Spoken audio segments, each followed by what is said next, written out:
Hoy toca probar repollo encurtido. Mira.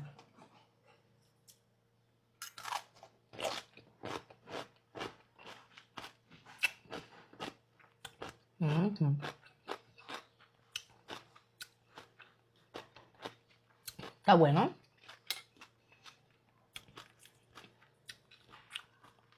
Está bueno.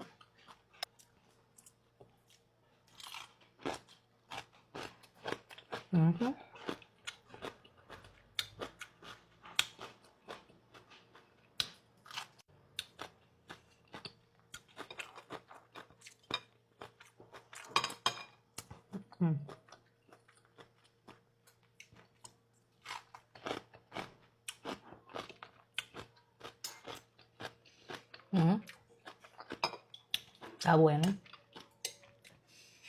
Y huele bien. Voy a poner otro poquito acá. Ahí está.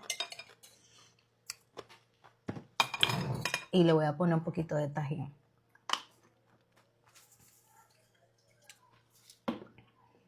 Está bueno. Pero el tajín lo pone más bueno todavía.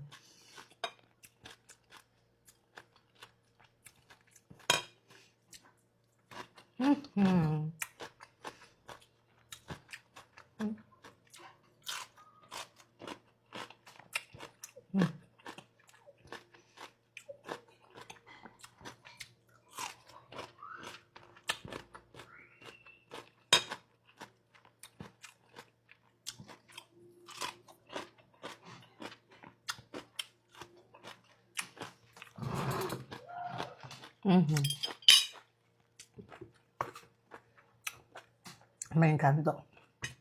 Bye.